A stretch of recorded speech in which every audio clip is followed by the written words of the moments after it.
Olá, meus queridos, tudo bem com vocês? Mais um dia aqui em nosso canal pregando o Evangelho de Cristo. Hoje vamos dar continuidade aos estudos relacionados à cronologia dos Evangelhos. Temos, como sempre, um estudo maravilhoso, um estudo palestrado pelo Espírito Santo, com certeza, porque a palavra de Deus, ela é viva, ela é eficaz, ela é como uma espada de dois gumes, ela dilacera, ela abre e separa alma e espírito. Meu nome é João, para aqueles que não me conhecem, sou formado em Teologias pelo Instituto Mundo Bíblico e eu te peço, inscreve-te no canal, compartilhe esta mensagem com a maior quantidade de pessoas possíveis, para que a palavra de Deus chegue a lares que estão hoje sendo destruídos pelo inimigo, a lares onde existem pessoas escravizadas, tá bom? Tanto pelo inimigo como pelo homem, tá bom? Então, vamos espalhar, porque o Senhor Jesus falou: pregai o Evangelho até os confins da terra. Hoje vamos dar continuidade ao estudo do Evangelho de Lucas, tá bom? E, sem mais delongas, vamos abrir as nossas Bíblias no Evangelho escrito por Lucas, no capítulo número 11, a partir do versículo de número 37 até o 54.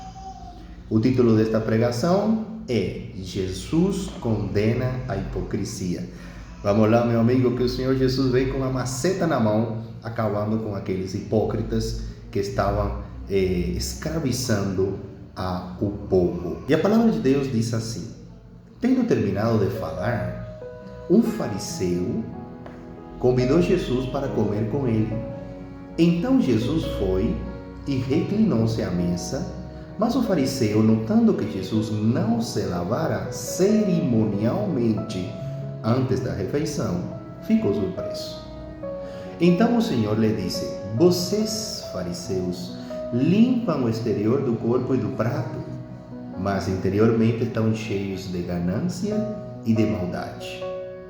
Insensatos! Quem fez o exterior, não fez também o interior? Mas deem o que está dentro do prato como esmola, e verão que tudo lhes ficará limpo. Ai de vocês, fariseus, porque dão a Deus o dízimo da hortelã, da arruda e de toda a sorte de hortaliças, mas desprezam a justiça e o amor de Deus.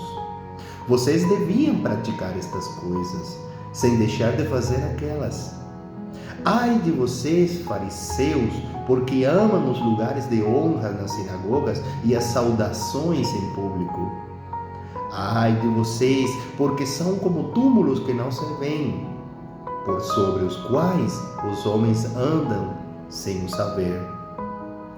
Um dos peritos na lei respondeu: Mestre, quando dizes essas coisas, insultas também a nós.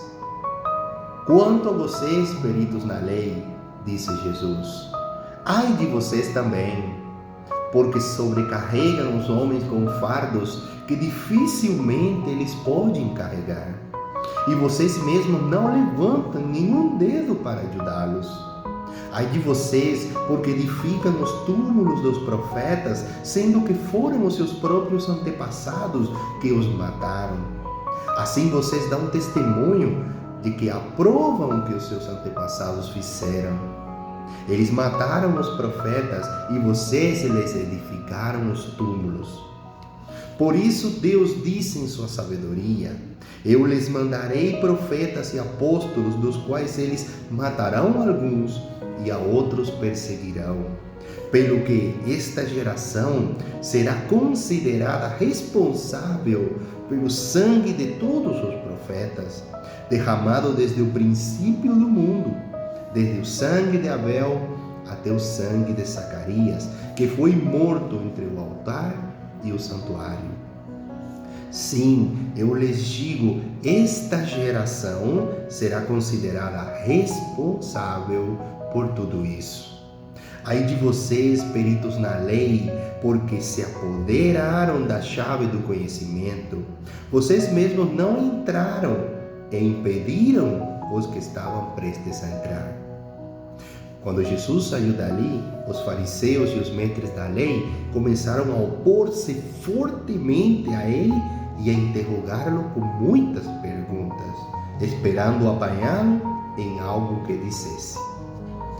Então, meus queridos, aqui vemos a Jesus, ele condenando, em resumo, a hipocrisia de fariseus e peritos na lei, por múltiplas coisas que agora vamos ir analisando.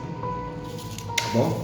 Bom, essa passagem, ela mostra o confronto direto de Jesus com os líderes religiosos que aparentavam piedade, mas não viviam conforme os princípios de Deus.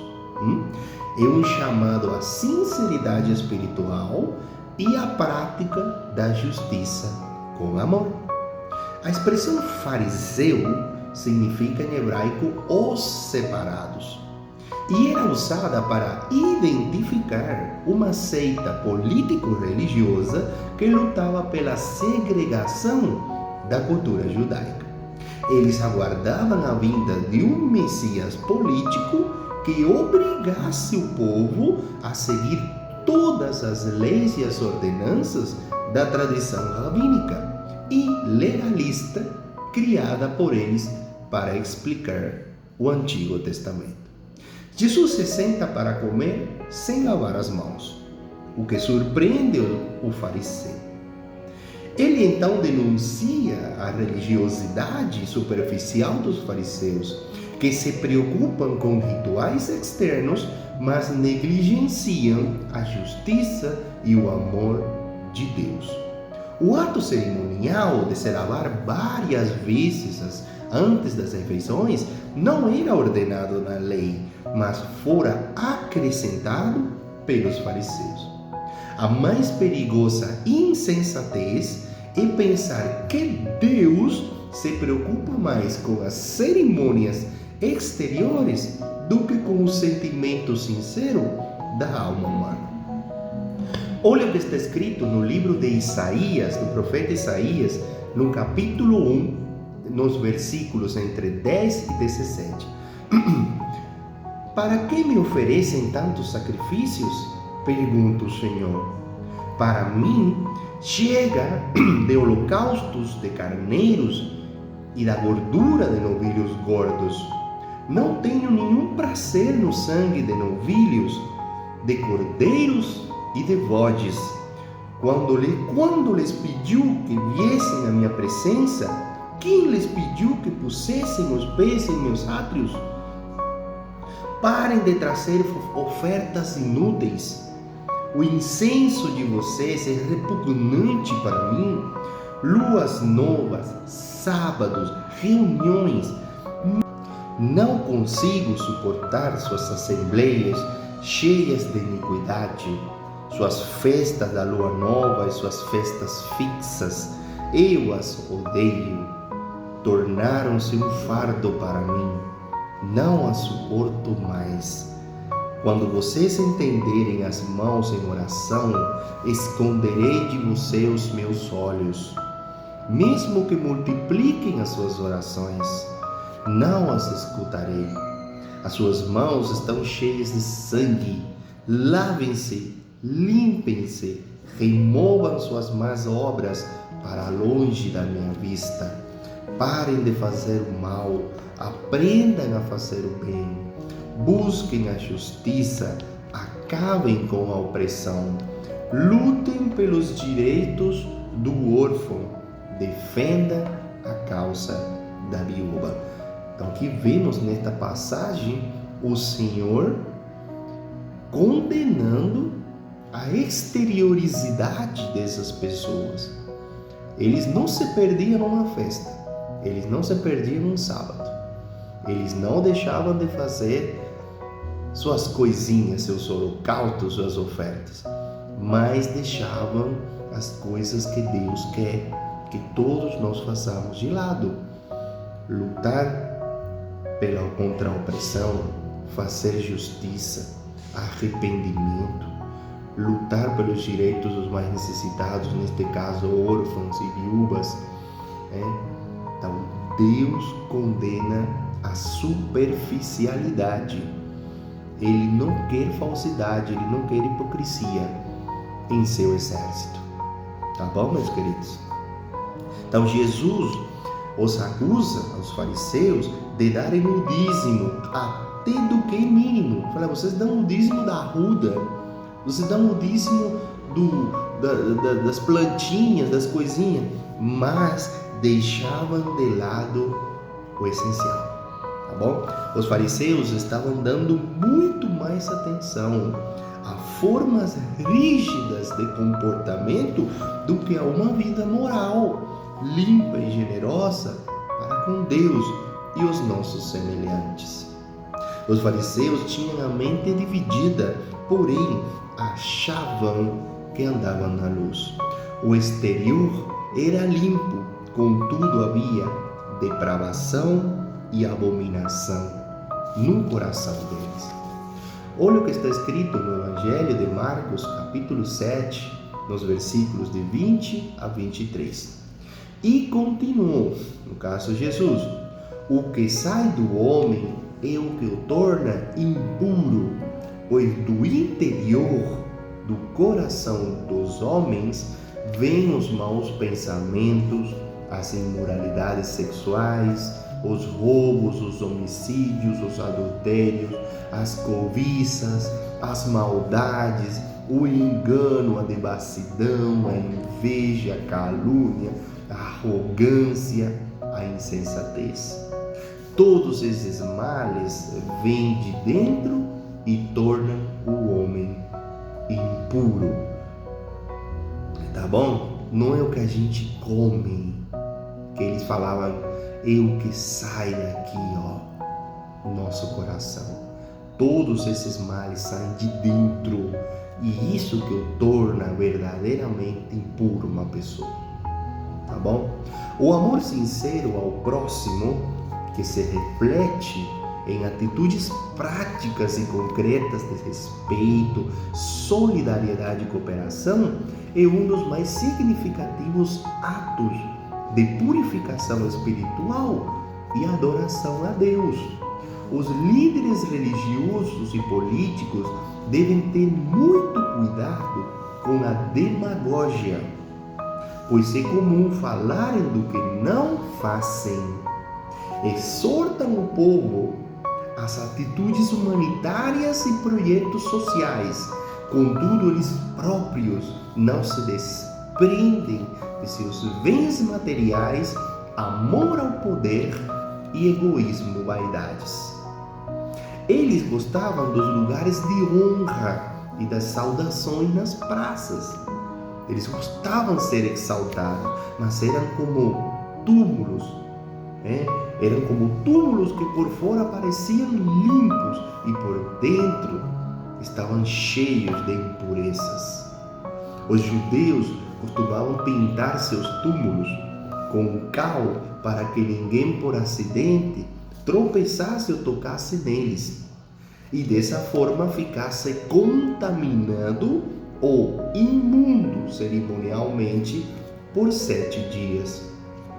Olha o que está escrito no livro de Números, capítulo 19, versículo 16.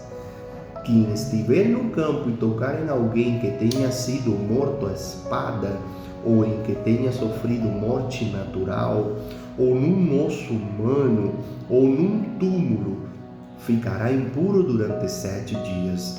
Isso era para aquelas pessoas que iam fazer cerimônias no templo ou no tabernáculo. Na época era o tabernáculo, Agora, ele ficava impuro por 7 dias se tinha contato com alguma coisa que morreu, principalmente humana, Agora, assim como tocar em um túmulo resultava em impureza, Jesus afirma que associar-se aos fariseus, aos legalistas, podia levar à impureza moral. E proclama 3 repreensões contra isso. Ele repreende aqueles que colocam as normas e estatutos religiosos acima do amor de Deus e da justiça, aqueles que valorizam a honra e os elogios das pessoas acima da glória de Deus, e aqueles que contaminam seus semelhantes ao invés de conduzi-los a Jesus Cristo e, portanto, a salvação. Os peritos e intérpretes da lei, eles sobrecarregavam o povo com regras e regulamentos acrescentados à lei original de Moisés, sem nada fazer para ajudar as pessoas a guardar essas leis. Do outro lado, eles estavam criando atalhos legais e normas especiais para se safarem incólumes da necessidade deles próprios terem que cumprir tais leis. Olha que coisa! Esses homens da lei eram demagogos, honravam a memória dos profetas, construindo ou reformando seus túmulos em monumentos. Porém, no íntimo e na prática, rejeitavam a Cristo e a proclamação dos ensinos dos profetas, da mesma maneira como acontecera com seus antepassados. Os judeus, eles suplicaram por profetas a Deus, mas quando esses profetas chegavam, a exemplo de Jesus, foram perseguidos, injuriados e assassinados, porque eles traziam a palavra de Deus, e a palavra confronta. O sangue inocente de cada um desses homens de Deus será requerido pelo Senhor dessa geração incrédula e perversa. Abel foi o primeiro servo do Senhor martirizado. Abel de Gênesis, considerado por Jesus como profeta. A morte de Zacarias foi a última morte de um profeta do Antigo Testamento, levando em conta a sequência dos livros na ordem hebraica tradicional, começando com o Gênesis e terminando em 2 Crônicas.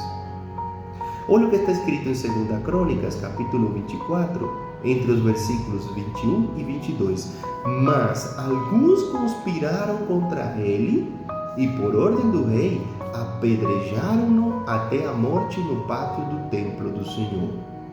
O rei Joás não levou em conta que Joiada, pai de Zacarias, tinha sido bondoso com ele e matou seu filho. Este, ao morrer, exclamou: veja isto, Senhor, e faça justiça. Jesus está afirmando que o sangue de todos aqueles que sofreram e foram mortos por sua fidelidade a Deus seria requerido. As contas desses atos criminosos seriam prestadas pela geração que compartilhou plenamente das atitudes que levaram a efeito a morte dos profetas, incluindo o próprio Filho de Deus. A repreensão final foi para os escribas e teólogos, aqueles que dominam o conhecimento e têm a responsabilidade de comunicar o saber à sociedade e apontar o caminho de Deus ao povo.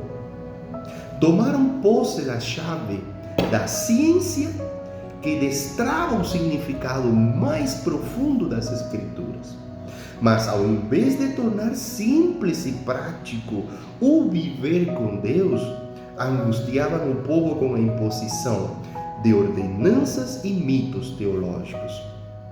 Por fim, esses próprios doutores da lei transformaram a Bíblia em um livro de obscuridades e foram enredados por suas próprias teorias místicas.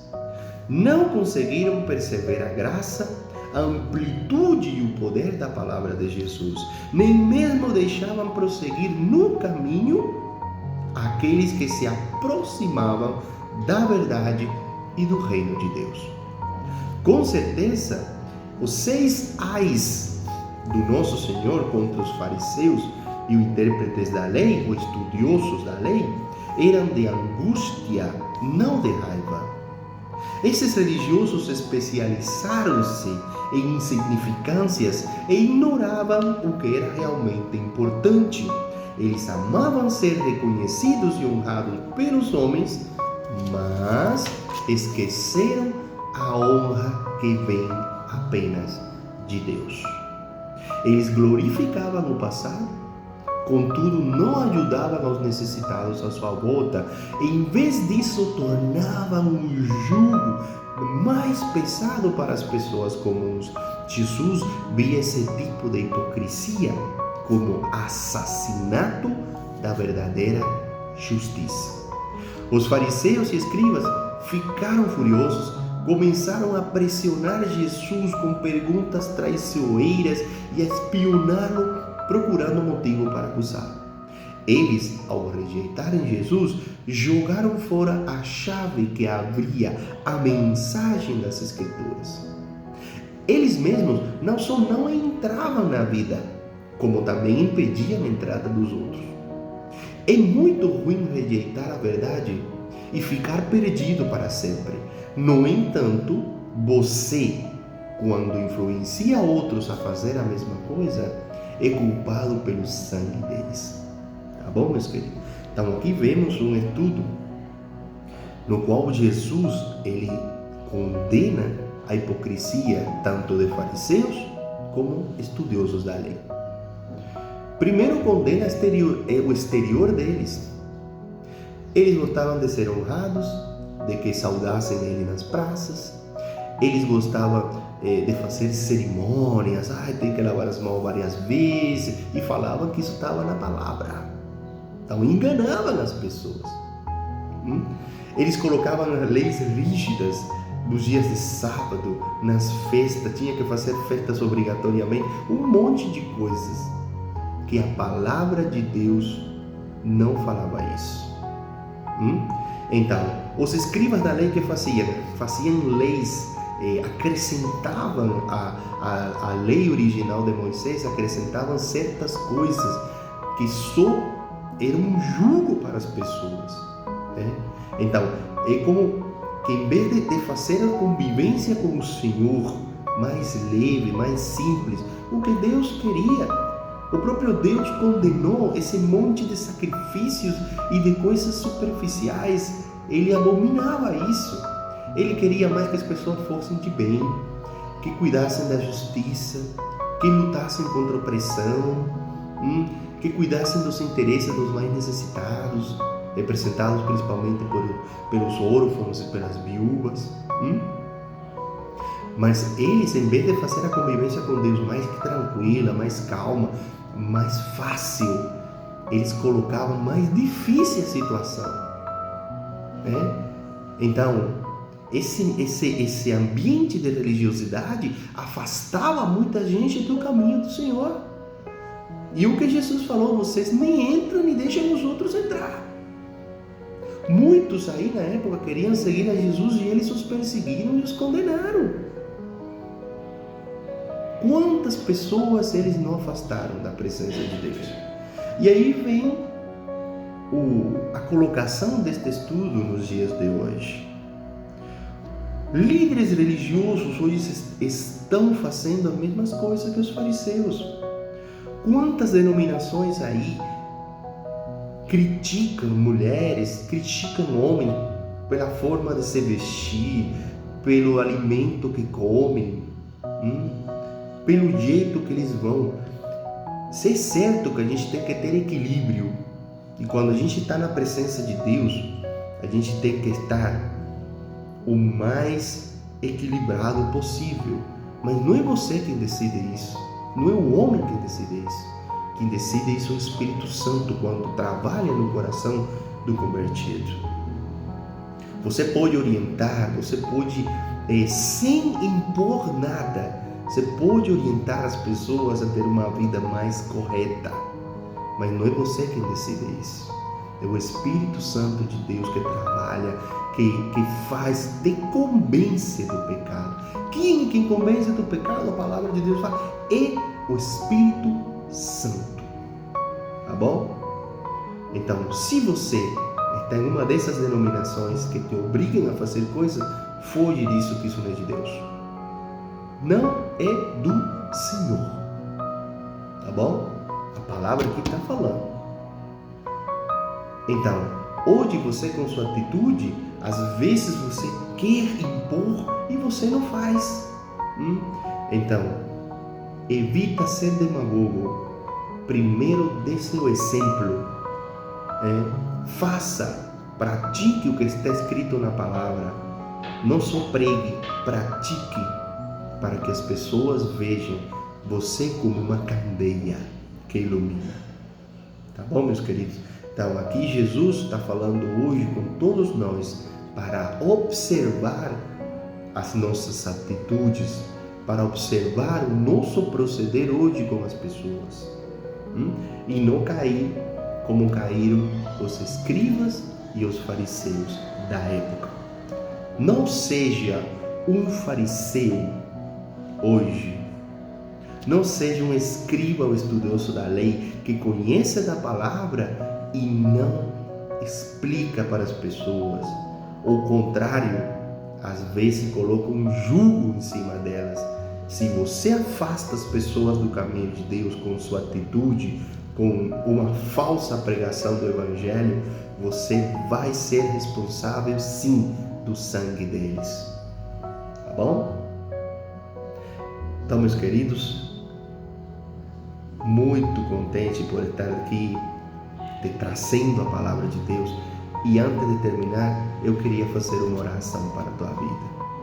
Senhor meu Deus e meu Pai, estamos aqui hoje na tua presença, Senhor, para te agradecer por mais um dia de vida, para te agradecer por mais um dia que o Senhor nos coloca a palavra certa para poder pregar para as nações.